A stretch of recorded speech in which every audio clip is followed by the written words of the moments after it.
അത് പിന്നെ മതമാണോ ശാസ്ത്രമാണോ ശരിയെന്ന് ചോദിച്ചു കഴിഞ്ഞാൽ കൺഫ്യൂസ്ഡ് അല്ല. മതം പറയുന്ന കാര്യങ്ങൾ ശാസ്ത്രം ശരിവെക്കുന്നുണ്ട്. അപ്പോൾ അതുകൊണ്ട് മതം തെറ്റെന്ന് പറയാൻ പറ്റില്ല, ശാസ്ത്രത്തിന് എതിരെന്ന് പറയാൻ പറ്റില്ല.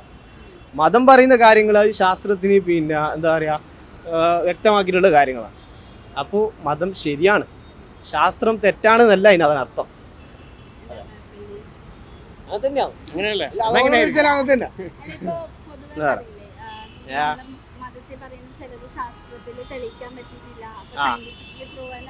അത് സയന്റിഫിക്കലി പ്രൂവ് ചെയ്തില്ല എന്ന് വെച്ച് കഴിഞ്ഞാൽ സയൻസ് തെറ്റെന്നല്ലോ, അത് പ്രൂവ് ചെയ്യാനിരിക്കുന്നതേ ഉള്ളൂ.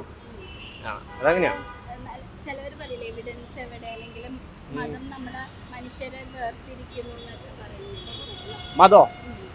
മതം ഒരിക്കലും മനുഷ്യനെ വേർതിരിക്കുന്നില്ലല്ലോ.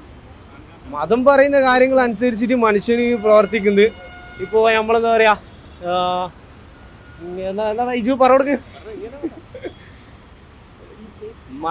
മതം നന്മകൾ മാത്രമേ പറയുന്നുള്ളൂ, അല്ലാതെ മറ്റ് മതസ്ഥരെ പിന്നെ അത് ഉപദ്രവിക്കാനോ മറ്റ് ആൾക്കാരെ ഉപദ്രവിക്കാനോ ഒന്നും പറയുന്നില്ല. മതം ഇല്ലാത്തവരെ വെച്ചാൽ ഇപ്പോൾ പിന്നെ നിരീശ്വരവാദികളൊക്കെ എന്താ പറയുക മറ്റുള്ളവരെ ആക്ഷേപിച്ചിട്ടും പിന്നെ കുറ്റം പറഞ്ഞു അങ്ങനെയൊക്കെ നടക്കൽ മാത്രം അവരെ പണി. അപ്പോൾ മതം പറയുന്നത് മതം അനുസരിച്ച് ജീവിക്കുന്നവർക്ക് ഒരിക്കലും അങ്ങനെ ചെയ്യാൻ പറ്റില്ല. അപ്പോൾ മതം തെറ്റാണെന്ന് നമുക്ക് പറയാൻ പറ്റില്ല.